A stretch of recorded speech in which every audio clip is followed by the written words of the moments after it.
দর্শক, 2026 বিশ্বকাপে আর্জেন্টিনা অর্জন করে নাই এমন কোনো জিনিস নেই।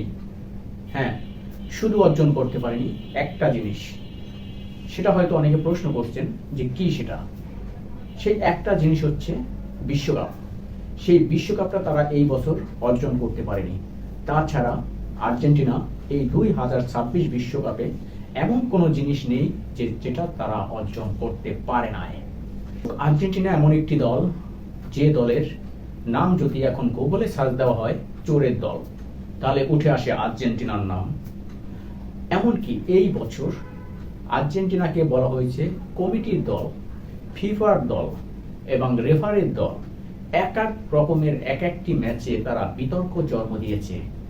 শেষমেশ ফাইনালে উঠেছে এবং ফাইনালে এমন কিছু কীর্তি এবং তারা সমালোচনার মুখে পড়েছে যেটা বলার আর ভাষা রাখে না। হ্যাঁ দর্শক, কি জানতে চান? অবশ্যই আপনাদেরকে জানাবো। 2026 বিশ্বকাপে ফাইনালে উঠেছেন আর্জেন্টিনা এবং স্পেন এবং আর্জেন্টিনা মুখোমুখি হয়েছে রাত 1টায়। কিন্তু সেই ম্যাচটি ঘিরে হয়েছে নানান বিতর্ক। কেন এত বিতর্ক? দর্শক, আর্জেন্টিনা এবং স্পেন মধ্যকার ম্যাচটি শুরু থেকে আর্জেন্টিনা ফাউল করে যাচ্ছিলেন এবং একাধিকবার স্পেনের প্লেয়ারদেরকে ফেলে দিয়েছে, ধরে রেখেছে, এমনকি গলা ধরে তারপরে ঝুলেও পড়েছে। এমন দৃশ্য আমরা দেখতে পেয়েছি। তারপরে যেটা হয়েছে, মূলত খেলার ভিতরে আর্জেন্টিনা একদম পাত্তাই পায়নি স্পেনের কাছে ফাইনাল ম্যাচে আর্জেন্টিনা একদম পাত্তাই পায়নি। কিন্তু সেই ম্যাচে আর্জেন্টিনা লাল কার্ড খেয়েছে ফাউল করে।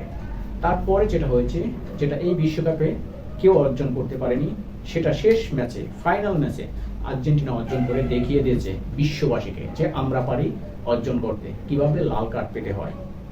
তারপরে যেটা হয়েছে, মাঠের ভিতরে খেলা চলাকালীন স্পেনের একটি প্লেয়ার পড়ে যায়। সে পড়ে যাওয়ার কারণে স্পেনের অন্য একটি প্লেয়ার তাকে তোলার জন্য আসে, কিন্তু আর্জেন্টিনার প্লেয়াররা তাকে ধাক্কা দিয়ে তাকেও ফেলে দেয়। দর্শক, এমন কিছু বিতর্ক হয়েছে। নির্ধারিত টাইম শেষ হওয়ার পরও গোল না হওয়ার কারণে অতিরিক্ত আরও টাইম বাড়িয়ে দেওয়া হয়। সেই টাইমের ভিতরে স্পেন গোল করে।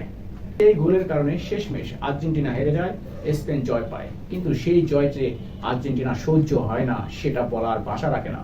যদি আপনাদেরকে বলি যে আর্জেন্টিনা দেখেন যে কিভাবে স্পেনের প্লেয়ারদের গায়ে হাত তুলেছে, সেই দৃশ্যটা দেখেন। সন্ত্রাস যে কাকে বলে এবং কত প্রকার কি সেটা যেন আর্জেন্টিনা আরো একবার বুঝিয়ে দিয়েছে বিশ্ববাসীকে যে সন্ত্রাস কিভাবে করতে হয়। দর্শক, দেখুন আমার ভিডিওতে।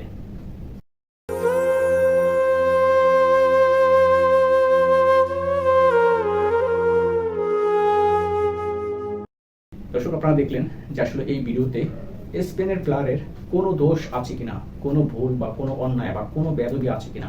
কিন্তু তারপরও কেন আর্জেন্টিনা এত ক্ষমতা, এত সাহস, এত সন্ত্রাসী ভূমিকা কেন নিল এই বিশ্বকাপে? কি তাদের সেই ক্ষমতা, কি তাদের সেই পাওয়ার যে তারা এত কিছু করছেন কেন? তো শেষমেশ আর্জেন্টিনা তাদেরকে একটা মূলা দেশে, সেই মূলা মুখে নিয়ে হাঁটতে গেছে, অনেকে নলিপক মুখে নিয়ে হাঁটতে চলে গেছে। তো এই বছর বিশ্বকাপে আর্জেন্টিনা যে কয়টি ম্যাচ খেলেছে প্রথম পর্বে, গ্রুপ পর্বে, সেটা তো সবাই জানেন। তারপরে যেগুলো হয়েছে সেটাও আপনারা জানেন যে প্রত্যেকটা ম্যাচ তারা সেমিফাইনালে ওঠার আগ পর্যন্ত যতগুলো ম্যাচ খেলেছে প্রত্যেকটা ম্যাচ বিতর্কের ভিতরে ছিল। কিন্তু শেষমেশ কথা আছে না, আল্লাহর মায়ের দুনিয়ার বাইশ, শেষমেশ সেই মাইটটা খাইলো ফাইনালে এসে। দর্শক, ধন্যবাদ। আমার ভিডিওটি যদি ভালো লাগে অবশ্যই ভিডিও লাইক করে শেয়ার করে আমার সাথে থাকবেন। ধন্যবাদ। দেখা হবে পরবর্তী কোনো ভিডিওতে। আল্লাহ হাফেজ। আসসালামু আলাইকুম।